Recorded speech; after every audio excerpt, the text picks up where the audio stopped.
കുഞ്ഞവിടെ പോയി. അയ്യോ ഈശ്വര, കുഞ്ഞ്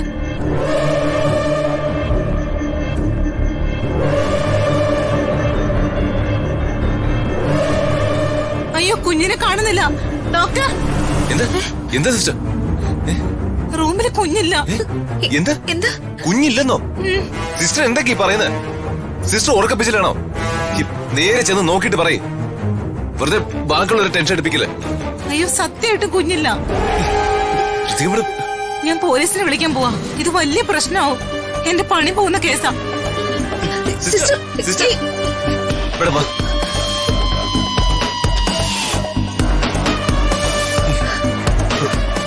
മാഡം, ഇത് പ്ലാൻഡ് ആണെന്ന് തോന്നുന്നത്. മാഡം ഇവിടെ ഉണ്ടാവണം. ദിവ്യക്ക് ഒരു കുഴപ്പം വരരുത്. ഞാൻ പോയി അന്വേഷിച്ചിട്ടാ. രാജു, എന്റെ കുഞ്ഞ്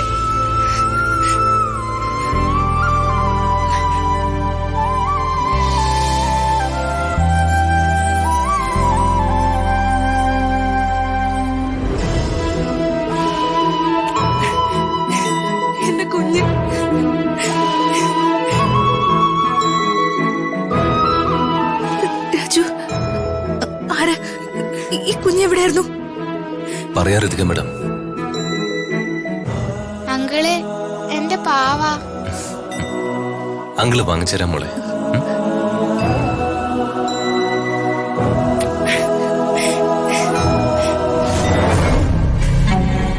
നീ ഇതെവിടെയായിരുന്നടാ? അണ്ണ, ഞാൻ അണ്ണനെ തിരക്കി വന്ന് അവന്റെ മുന്നിൽ ചെന്ന് വിട്ടു. എന്നിട്ട് പിന്നെ ഭാഗ്യത്തിന് അവന്റെ മുന്നിൽ നിന്ന് രക്ഷപ്പെട്ടത്. എന്തോ ഭാഗ്യം. എടാ, ഞാൻ നിന്നോട് കാർ സ്റ്റാർട്ട് ചെയ്ത് വെയിറ്റ് ചെയ്ത് നിൽക്കാനല്ലേ പറഞ്ഞേ?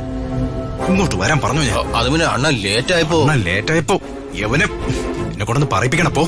അയ്യോ അണ്ണ, പോലീസ്. നീ എന്തെങ്കിലും പറഞ്ഞ് ഒഴിവാക്ക് പോ.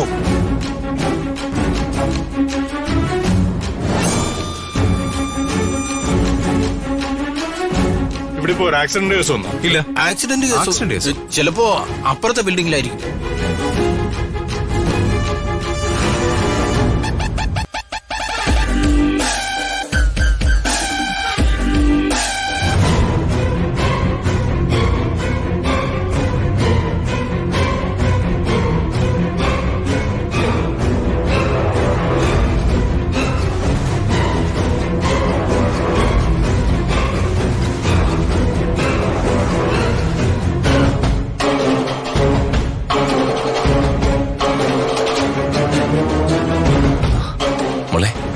കുഞ്ഞുവാവയ്ക്ക് ഈ പാവ തരൂ.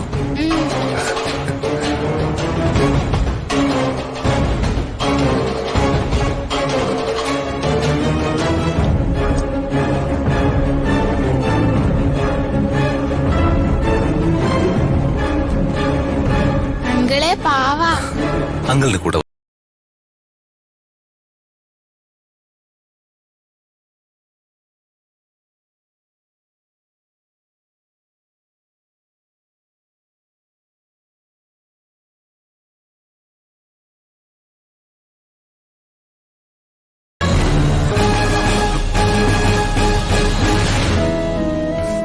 മോൾക്ക് അങ്കിള് പുതിയ പാവ വാങ്ങിത്തരാട്ടോ.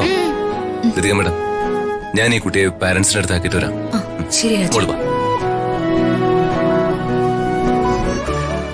അമ്മേ, ജെയ്സനെ വിളിച്ചോ? വിളിച്ചടാ. ആ കുഞ്ഞിന്റെ അടുത്തുനിന്ന് രാജുവും ഋതികവും മാറിയാലല്ലേ അവൻ ആ കുഞ്ഞിനെ എന്തെങ്കിലും ചെയ്യാൻ പറ്റൂ. കുഞ്ഞ് ജനിച്ച് ഇന്ന് ഈ നിമിഷം വരെ രാജുവോ ഋതികയോ ഉറങ്ങിയിട്ട് പോലുമില്ല. ദിവ്യയുടെ കുഞ്ഞിനെ കൊണ്ട് എന്റെ ജീവിതം തുലയ്ക്കണമെന്ന് തീരുമാനിച്ചിറങ്ങിയിരിക്കുകയാണ് രണ്ടും. ആ കുഞ്ഞിന്റെ കാര്യത്തിൽ ഒരു തീരുമാനമാക്കിയതിനു ശേഷം രണ്ടിനെ എനിക്കൊരു പാഠം പഠിപ്പിക്കണം അമ്മേ. നീ ധൈര്യമായിട്ടിരിക്കും മോനെ. നീ ഭയപ്പെടുന്നത് പോലെ ഒന്നും സംഭവിക്കില്ല. കൈക്കുഞ്ഞിനെ നോക്കി എത്ര ദിവസം രാജുവും ഋതികയും ഉറക്കമൊഴിഞ്ഞിരിക്കും. അവരുടെ കണ്ണൊന്ന് തെറ്റിയാ ജെയ്സൺ ആ കുഞ്ഞിനെ പൊക്കും. അതുറപ്പാ. ദിവ്യയും കുഞ്ഞും ആശുപത്രിയിൽ നിന്ന് ഡിസ്ചാർജ് ആവാൻ കുറഞ്ഞത് ഒരാഴ്ചയെങ്കിലും സമയമെടുക്കും. അതിനു മുൻപ് എല്ലാം നമ്മൾ പ്ലാൻ ചെയ്തതുപോലെ തന്നെ നടക്കും. പറ്റില്ല അമ്മേ. 5 ദിവസമൊക്കെ കാത്തിരിക്കുന്നത് അബദ്ധമാണ്. അമ്മാവന് അതിനു മുമ്പ് DNA സാമ്പിൾ കൊടുക്കാൻ വേണ്ടി എന്നോട് ആശുപത്രി പോവാൻ പറയും. അതോർത്ത് നീ പേടിക്കണ്ട. പ്രതാപനെ ഞാൻ ഡീൽ ചെയ്തോളാം. എന്തായാലും വർമ്മ സാർ ദീപകിനെ DNA ടെസ്റ്റിന് പറഞ്ഞു വിട്ടിട്ടുണ്ടല്ലോ. റിസൾട്ട് വരട്ടെ.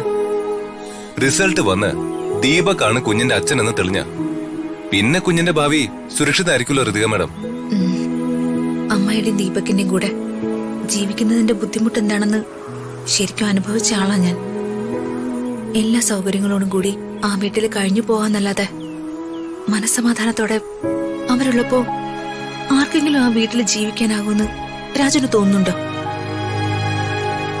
കുഞ്ഞ് ദീപകിന്റേതാണെന്ന് തെളിഞ്ഞു കഴിഞ്ഞ അച്ഛൻ ദീപകിനോട് എങ്ങനെ റിയാക്ട് ചെയ്യുമെന്ന് പറയാനാവില്ല.